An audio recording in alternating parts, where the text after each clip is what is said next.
The old auto shop had only one mechanic left, and every bank in town believed it would close before winter. When Adeline Monroe walked in asking for a job, the owner barely looked up from the engine.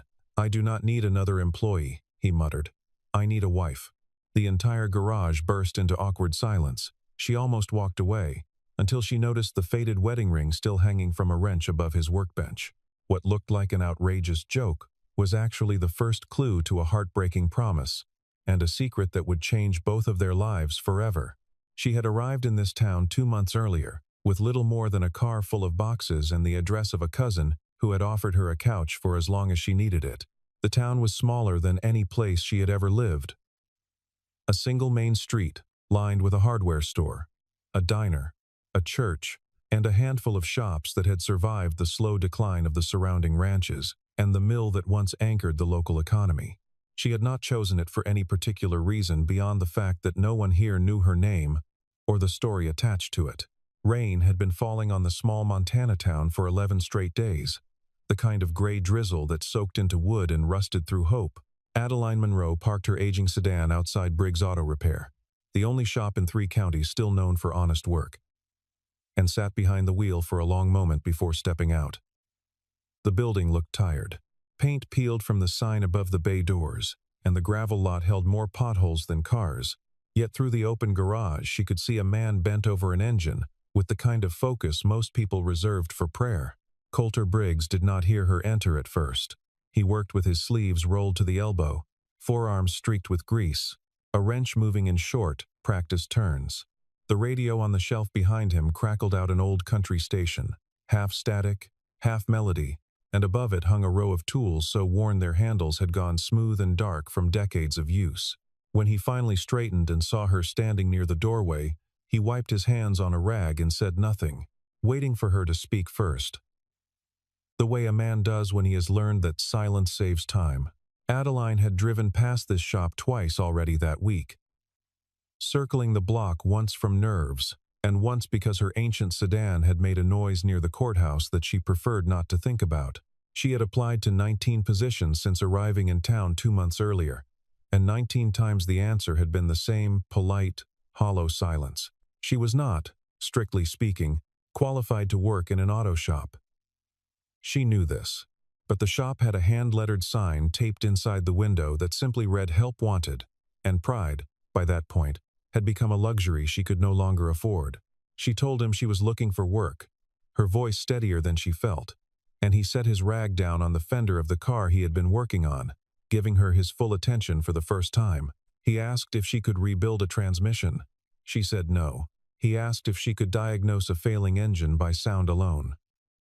She said no again, though she almost smiled at the strangeness of the question. Then he asked, almost as an afterthought, if she could keep books, manage invoices, track payments owed, and payments due. To that she said yes, and something in her voice must have carried more certainty than the rest, because for the first time he looked at her directly instead of through her.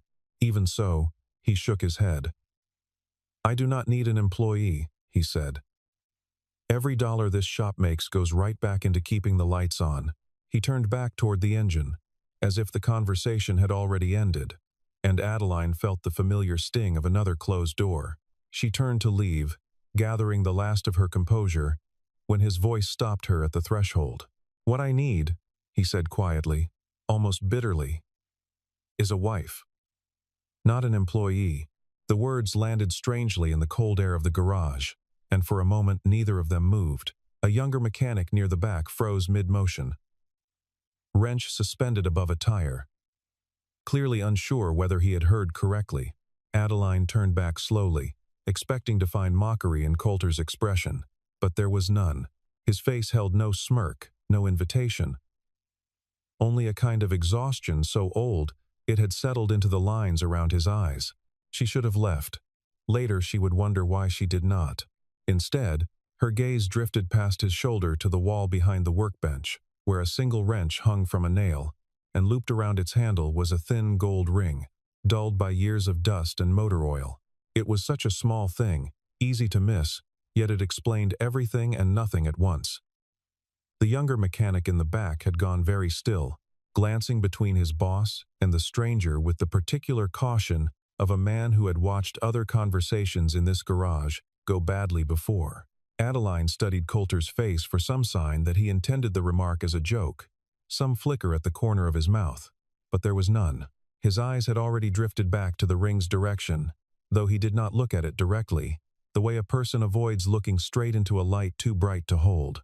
She understood, without yet knowing the story behind it, that she had stumbled into something private, something that had nothing to do with her and everything to do with a grief, still occupying the space where a family used to be. She did not ask about it that day. She simply nodded, said she understood, and walked back out into the rain, her shoes splashing through the flooded gravel toward her car. Halfway there she glanced back once, and through the open bay door she saw Coulter still standing exactly where she had left him, wrench forgotten in his hand, staring at nothing in particular. Something about the shop, and the man, and that quiet ring refused to leave her thoughts for the rest of the evening. She returned the next morning anyway, not for a job this time, but because the drizzle had turned into an early frost overnight and she had noticed, while driving past, that the shop's front step was cracked in a way that could hurt someone. She fixed nothing herself. She simply mentioned it, and Coulter, surprised to see her again, offered her a cup of coffee out of some reflexive Montana, courtesy that had nothing to do with romance and everything to do with manners. They sat on two mismatched chairs near the parts counter, steam rising between them, and for a while neither spoke. Outside, the frost had begun to melt off the windows in long, uneven streaks, and somewhere down the road a truck downshifted hard enough that Coulter's eyes flicked toward the sound out of habit before returning to her. Then, perhaps loosened by the warmth or by the strange comfort of an unfamiliar face that did not ask too much, he began to talk. He told her the shop once employed 30 men, back when the mill was still running, and half the county drove trucks that needed constant care. There had been 3 full bays then. A waiting room with real chairs instead of the 2 mismatched ones they now sat on, and a hand-painted sign out front that read Briggs & Sons, though the sons in question had never actually worked there, an old joke from his own father's optimism that Coulter had never bothered to repaint.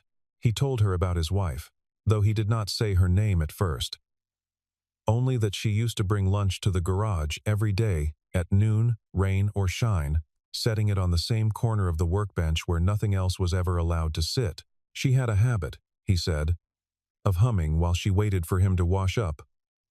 Always the same 3 or 4 songs. And even now, years later, he could not hear those songs on the radio without his hands going still on whatever he was working on. After she passed, he said, the shop had simply stopped mattering to him for a while, though the bills had not stopped coming. And eventually, he sold off 2 of the 3 bays just to keep the doors open. He let 2 of his best mechanics go not because their work was poor, but because he could no longer afford to pay them, and something in the telling of it, plain and unadorned, made the loss sound heavier than any amount of dramatics could have. I don't need someone to fix my books, he said, staring into his cup rather than at her. I need someone to fix my life. I already know how. I just don't want to do it alone anymore. Adeline understood then that his earlier words had never been a proposal, nor even really a joke. They had been a confession, spoken by a man too proud to phrase it any softer. She did not answer directly. She only told him that everyone deserved a reason to go home at night, and that sometimes people built that reason with their own 2 hands before it ever found them. He looked at her for a long moment, as though weighing whether a stranger could possibly understand grief that specific, then simply nodded and changed the subject to the weather. She left that afternoon without a job offer and without asking for one, but she came back the next morning, and the morning after that, arriving before the shop opened, letting herself in through the propped side door, and working in silence. She dusted the office, a room so cluttered with unopened mail that the desk had become nearly invisible. Beneath a stack of unopened envelopes, she found a parts catalog from 4 years earlier, its pages still creased at articles Coulter had apparently once meant to read, and she set it aside rather than throwing it out, sensing already that little in this shop should be discarded without permission. She organized years of invoices into something resembling order, sorting them first by customer, then by date, building a simple filing system out of secondhand folders she bought herself at the hardware store down the road. She matched receipts to bank statements late into the evenings, long after Coulter had locked the bay doors and gone home, and began calling customers whose service reminders had gone ignored for months, apologizing on the shop's behalf for the silence, promising appointments within the week. Coulter noticed, of course. He said nothing for the first week, watching her with the wary suspicion of a man who had been burned before by generosity that expected repayment, arriving each morning to find some new corner of the shop restored to order without ever having asked for it. He tested her once, quietly, by leaving a stack of tangled receipts on the counter overnight, curious whether she would tackle them or simply move around the mess the way everyone else eventually did. She had them sorted by the time he returned from a service call, and he never mentioned the test again.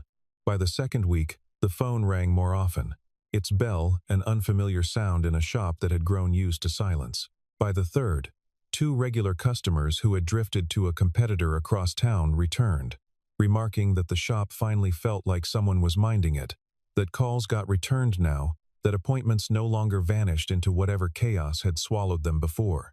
She began negotiating with suppliers as well, calling around to compare prices on parts the shop ordered every week, and within a month, she had trimmed enough from the ordering budget to cover what would have been her own wages twice over. A fact she pointed out to Coulter with the quiet satisfaction of someone proving a point without needing to say it aloud. She also began keeping a simple appointment calendar, taped to the wall beside the phone, replacing the scraps of paper Coulter had always relied on and occasionally lost. Still, when Adeline asked about wages, Coulter refused. "I don't want to owe anybody anything," he told her flatly. And she understood that his stubbornness was not about money at all, but about a fear of needing people, a fear sharpened by loss until it had become something close to armor. It was only after Eleanor Pierce mentioned, in passing, that the shop's deposits had visibly improved over the past month, that Coulter finally relented, agreeing to pay her a modest wage backdated to her very first day, though he made her promise never to bring up the delay again. It was around that time that Miles Donovan first appeared, driving a truck too clean for a man who claimed to still turn wrenches himself. He owned the largest chain of repair shops in the state, 4 locations already, and a 5th under construction, 2 towns over, and he had heard, the way men like him always seemed to hear things, that Briggs Auto Repair was struggling. He walked through the garage with the unhurried confidence of a man used to being deferred to, running a finger along a workbench as though inspecting it for a purchase already decided. He offered to buy the shop outright. Generously, he said, more than it was worth, laying a folded contract on the counter as though the matter were already settled and only needed a signature to become real. He talked about efficiency, about modernization, about how a small independent shop like this one could not hope to survive against chains with better pricing on parts and labor. Coulter refused without hesitation, the offer barely finishing before the word no left his mouth, and he did not so much as glance at the contract Donovan had set down. Donovan smiled, the practiced smile of a man unused to rejection, the kind of smile that did not reach the eyes. He said Coulter would be out of business within 6 months regardless, and that pride made for poor collateral, then folded the contract back into his jacket, as though he had merely misplaced it rather than been refused. Then he left, his truck pulling out of the lot without so much as a wave. And within days, strange things began happening that felt too coordinated to be coincidence. A parts supplier, who had worked with the shop for over a decade, suddenly canceled the account, citing unspecified changes in policy, offering no explanation despite Coulter's repeated calls.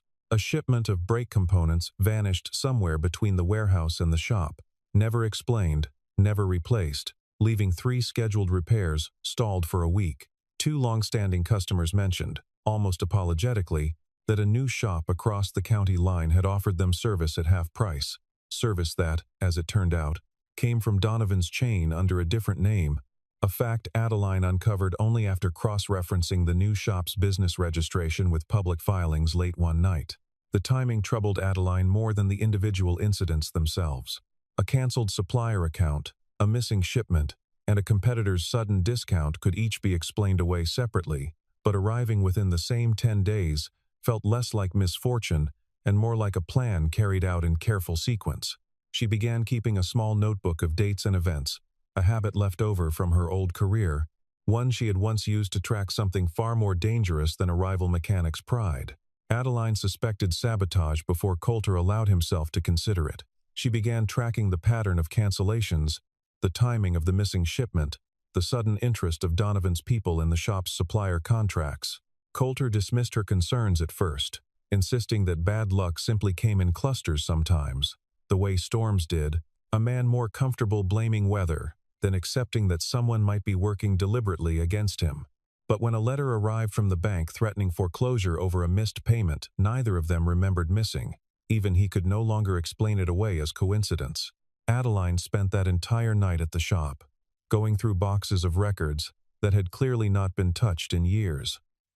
Searching for the source of the discrepancy, the office grew colder as the hours passed, the old space heater in the corner rattling weakly against the chill, and she wrapped herself in Coulter's spare coat, which still smelled faintly of motor oil and cedar, without quite noticing she had done it. Around midnight she found the first error, a payment recorded twice under 2 different customer names. And from there the threads began to unravel one after another. She found errors everywhere, not fraud exactly, but the kind of quiet chaos that builds when a grieving man tries to run a business and a household and a life, all with the same 2 exhausted hands.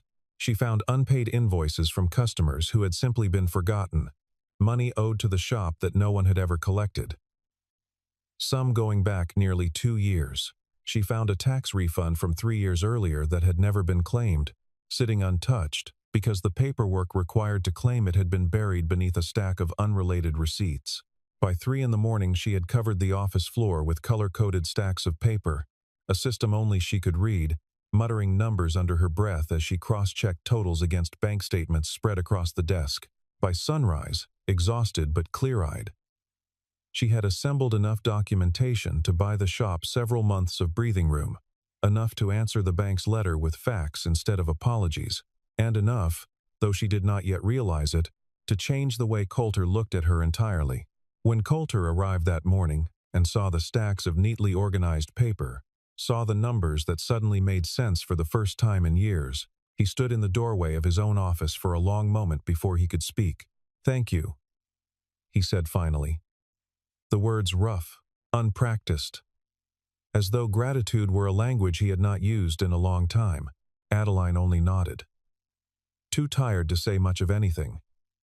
But something between them had shifted, something neither of them had a name for yet. Together they drove into town that same afternoon to meet with Eleanor Pierce, who had run the local bank for nearly 30 years and had known Coulter's family since before he was born. She listened without interruption as Adeline laid out the corrected figures, the recovered refund, the newly collected invoices, occasionally nodding at a number that seemed to satisfy some internal calculation of her own. When Adeline finished, Eleanor removed her glasses, studied Coulter for a moment, and said that she had never once doubted the shop's ability to pay its debts, only its ability to prove it. She agreed to extend the loan by 6 months without additional penalty, provided the shop continued submitting quarterly statements prepared to this same standard, a condition Adeline accepted before Coulter had even finished processing what had just happened. Walking back to the truck afterward, he admitted quietly that he had expected to leave that meeting with far worse news, and that he was still adjusting to the strange sensation of someone else carrying part of the weight he had carried alone for so long. Donovan did not take failure well. He had built his 4 locations on a simple formula, buying out smaller competitors before they had the chance to recover. And Briggs Auto Repair was the first shop in years to refuse both his money and his pressure. Colleagues who knew him described a man who treated every transaction as a contest he could not afford to lose. And the longer Coulter's shop survived, the more that survival seemed to gnaw at him personally, as though its continued existence were a direct insult to his own success. He was not finished. Having failed to buy the shop and failed to starve it through sabotage, he turned to something uglier. He began spreading word around town, subtly at first, that the woman working for Briggs Auto Repair was not who she claimed to be. He mentioned to anyone who would listen, that she had once held a senior position at a major automotive corporation and had left under circumstances no one seemed able to explain clearly. The implication was obvious, even without details, and Coulter, hearing the rumors secondhand from a customer, finally asked her directly. Adeline did not flinch, though her hands tightened briefly around the mug of coffee she was holding before she set it down. She told him the truth plainly, the way she had rehearsed it in her mind 100 times, without ever expecting to say it out loud again. She had been the operations director at a large auto parts manufacturer, responsible for quality control across several plants, spread across 4 states, a position she had spent 13 years earning one promotion at a time. When she discovered that a batch of faulty brake components had been knowingly shipped despite failing internal safety tests she herself had signed off on requiring, she reported it through every proper channel available to her. First to her direct supervisor, then to the company's internal compliance office, then, when both went silent, to a federal regulator. The company buried the report for as long as it could, then quietly maneuvered her out of her position within the year, citing a restructuring that eliminated her role, but strangely, none of the roles beneath her. They made certain, through channels she never fully traced, that no one else in the industry would hire her again. Her name quietly flagged in conversations she was never part of. She had spent the following 18 months applying to jobs that never called back, watching her savings dwindle month by month, selling first her car, then most of her furniture, until she found herself standing in a small Montana garage, asking a stranger for work she was barely qualified to do. "I did the right thing," she said, "and it cost me everything. I don't regret it, but I understand if that changes things for you." Coulter was quiet for a long moment, long enough that she braced herself for rejection, her eyes fixed on the coffee cooling between her hands rather than on his face. He set down the wrench he had been absently turning over and looked at her directly, the way he rarely looked at anything that was not an engine. Then he simply said, "I trust you," with the same plain certainty he used when diagnosing a failing alternator, as though the matter required no further discussion. He added, after a moment, that in his experience the people most eager to point fingers were usually the ones with something to hide themselves, and that he had learned long ago not to judge a person's character by the noise made around them. It was, Adeline would later think, one of the most healing sentences anyone had spoken to her in 2 years, delivered without ceremony by a man who clearly had no idea how much weight it carried. The weeks that followed settled into something neither of them announced, but both seemed to understand. Adeline began staying later than the work strictly required, and Coulter began finding small reasons to ask her opinion on things he had always decided alone. Which supplier to trust, which customer's payment plan to extend, whether the shop should finally invest in a second lift. Neither of them called it anything. It simply became the shape of their days, comfortable in a way that surprised them both. There were small moments that neither mentioned aloud, but both carried quietly afterward. Once, when Adeline burned her hand on a radiator hose she had insisted on helping remove, Coulter took her wrist without asking and ran it under cold water for a full 5 minutes, his jaw tight with a concern that had nothing to do with liability. Another time, she caught him watching her laugh at something a customer said, and when their eyes met he did not look away first, which surprised her more than anything he might have said. Winter arrived in earnest not long after, burying the town under snow that made the roads treacherous and the shop's business slower than usual. The bay doors stayed shut more often than not that season, and the two of them settled into a quieter rhythm, working through paperwork by the wood stove Coulter kept burning in the corner of the office, the smell of cedar smoke becoming as familiar to Adeline as the smell of motor oil had once been unfamiliar. One evening, during a storm that knocked out power across half the county, Coulter and Adeline sat in the darkened office by the light of a single lantern, waiting out the outage together, because neither of them particularly wanted to drive home in the ice. Snow pressed against the windows in soft, insistent drifts, and somewhere outside a branch cracked under its own weight, the sound sharp against the otherwise complete silence of the storm. He told her, in the quiet way men sometimes find their courage only in darkness, that he had meant what he said on her first day, more than either of them had understood at the time. He said the shop had never truly needed another employee. It had needed someone willing to build a life inside it, the way his late wife once had, filling the space between work and home until the two became indistinguishable from love itself. "I said I needed a wife," he told her. "I still think that's true. Not because I need someone to cook or clean or manage what I can't. I need someone who chooses to be here anyway, every single day, the way you already have." There was no ring in his pocket, no rehearsed speech, only two worn chairs pulled close together in a cold garage lit by a single lantern, the storm still rattling faintly against the windows outside. Adeline did not answer immediately. She sat with the weight of the question, feeling the years of rejection and struggle and quiet loneliness settle into something that finally resembled possibility, a feeling so unfamiliar it took her a moment to recognize it as hope rather than fear. She thought of the company that had discarded her, of the apartments she could no longer afford, of the long drive into this town with nothing but a trunk full of boxes and no plan beyond finding work of any kind. None of it had led her here by design, and yet somehow it had led her here anyway, to a cold garage and a quiet man, and a question asked without flowers or rings or any of the usual performance. She did not say yes that night. She only reached over and took his hand, and for both of them, in that moment, it was answer enough. Donovan's final attack came in early spring, sharper and more dangerous than anything before it. He arranged, through connections Adeline never fully traced, for falsified documents to reach the state's tax authority, alleging that Briggs Auto Repair had been underreporting income for years. Coulter called Gavin Ross the same afternoon the accusation reached him, his voice tighter than Adeline had heard it since the day the bank's letter first arrived. Gavin arrived within the hour, still in his work clothes, and listened carefully as Coulter explained what little he knew, that a formal complaint had been filed alleging years of underreported income, and that a state inspector intended to visit within the week to review every record the shop possessed.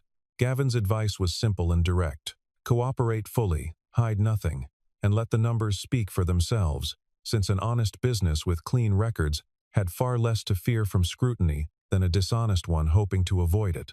Adeline, listening from the doorway, felt a strange calm settle over her, the same calm she remembered feeling years earlier the night before she filed her original report, the quiet certainty of someone who had, for once, already done the difficult work in advance. An inspector arrived unannounced, demanding records going back half a decade, records that, thanks to months of Adeline's careful organization, existed in complete and accurate form for the first time in the shop's history. She spent 3 days walking the inspector through every ledger, every receipt, every reconciled bank statement, laying out a paper trail so thorough that the inspector remarked, almost admiringly, that she had never seen a small shop's books kept this cleanly. Gavin Ross, the lawyer who had helped Coulter years earlier with a minor dispute over a lease, arrived on the second day to sit in on the remaining sessions, his presence lending a formality that seemed to unsettle whoever had filed the complaint in the first place. By the third day, the discrepancy at the center of the complaint revealed itself not as evidence of fraud, but as a clumsy fabrication traceable to a shell account connected, through several careful layers, back to one of Donovan's companies. Adeline found the connection herself, tracing a routing number through public filings until it led, unmistakably, to an account Donovan's chain had used for an unrelated transaction 2 years earlier, a mistake careless enough to suggest arrogance rather than caution. The inspector's findings did more than clear the shop. They opened a formal investigation into Donovan's business practices, one that would eventually cost him 2 of his 4 locations, and considerably more of his reputation than he had ever cost Coulter, his name appearing in the regional paper under a headline far less flattering than any he had grown used to. Word of the vindication spread through town quickly, the way most things did, and customers who had drifted away over the winter began returning, some out of loyalty restored, others simply curious to see the shop that had outlasted a man twice its size. Business steadied, then grew, faster than either Coulter or Adeline had dared to hope. It was around that time that Coulter did something Adeline never expected. He sold his truck, the one vehicle in his possession he had always called irreplaceable. A restored classic he had spent a decade rebuilding piece by piece in the hours after closing. She assumed, at first, that he had sold it out of desperation, some final sacrifice to keep the shop afloat despite its recovery. She nearly said something to stop him before it was too late, but by the time she learned the truth, the sale had already closed. He had not sold the truck to save the business. He had sold it to buy the small house sitting empty beside the garage, the one with a sagging porch and a single bare window that faced the shop's back lot, a house Adeline had walked past countless times without ever considering it more than another piece of the town's quiet decline. He walked her over one evening after closing, keys still smelling faintly of the hardware store, his boots crunching over half-melted snow, and told her plainly that he had not done it because he needed someone to cook or manage a household in his place. The house was small and mostly bare inside, a single light bulb hanging from the ceiling of what had once been a living room, the floorboards creaking beneath their weight as they walked through room after empty room. Adeline said nothing at first, uncertain what he intended by bringing her here, watching him run a hand along a doorframe the way he might inspect a car he was considering buying. Careful and deliberate. "I didn't buy this because I need a wife to run a home," he said, standing in the small, empty living room where dust still floated in the evening light. "I bought it because I want someone who leaves a light on for me. Not because she has to, because she wants to. I think that's you. I've thought that since the day you walked into my garage looking for a job I wasn't willing to give you." Adeline, who had spent 2 years being told by the world that her integrity made her unemployable, found herself crying in a way she had not allowed herself in a long time, not from sadness this time, but from the strange relief of being fully seen by someone who had nothing left to gain by pretending. She said yes before he had even finished the sentence. And he laughed. A short, surprised sound she realized she had never heard from him before. Their wedding, when it came a few weeks later, was small enough to fit inside the garage itself.